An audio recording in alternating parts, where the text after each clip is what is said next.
좋은 아침 칼럼, 매주 화요일 이 시간은 한국 유나이티드 문화재단 강덕영 장로님의 종교인과 신앙인 칼럼으로 같이 합니다. 안녕하십니까, 강덕영 장로입니다. 오늘은 우리가 사회생활을 하면서 꼭 필요한 사람, 주변에서 존경을 받는 사람이 되어야 된다는 이야기를 하고 싶습니다. 더구나 우리 크리스찬은 성경 말씀대로 행실을 통해 하나님께 영광을 돌려야 하기에 더더욱 그렇습니다. 옛날 어른들은 집안에 복동이가 들어왔다는 얘기를 많이 했습니다. 아들을 낳고 사업이 잘 되니까 좋은 며느리가 들어와 집안이 화평해졌다면서 이런 표현을 썼던 경우도 있고, 다소 기복적인 요소가 있고 과장된 부분도 있지만 아들을 낳으니까는 그 아들 때문에 집안이 흥성했다고 복동이 아들 낳았다는 얘기를 노인들이 많이 했던 얘기를 제가 어렸을 때 들은 적이 있습니다. 감사의 조건을 사람을 통해 찾았던 것은 이에 해당되는 개인에게는 매우 기쁜 일일 수도 있습니다.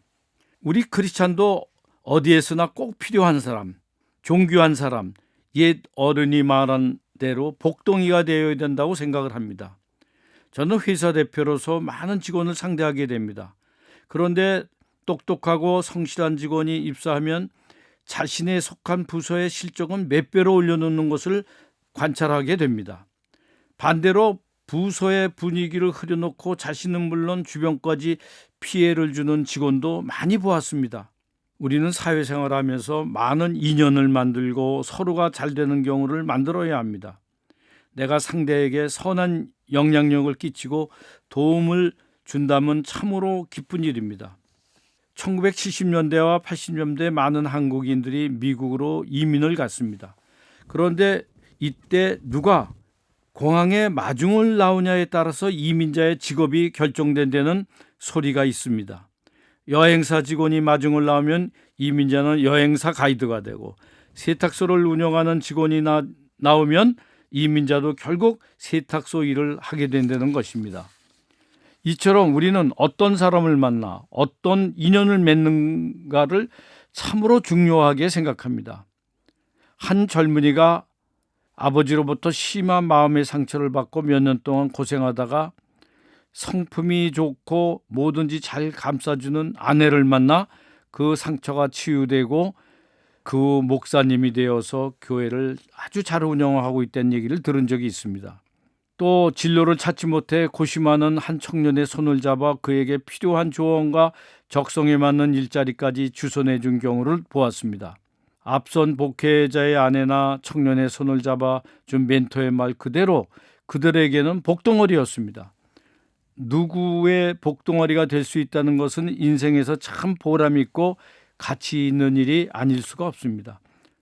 그런데 많은 사람들이 자신에게 누가 복덩어리가 되어줄지를 기대하고 기다리고 있지만 정작 자신이 복덩어리가 될 생각은 하지 않습니다. 그리고 정작 자신에게 큰 도움과 용기를 준 복덩어리였음에도 이를 모르고 넘어가는 경우도 있습니다. 그 후에 그 고마움을 깨닫고 가슴을 치는 경우를 많이 보았습니다. 이 복덩어리에 대한 내용을 성경에서 찾을 수가 있습니다.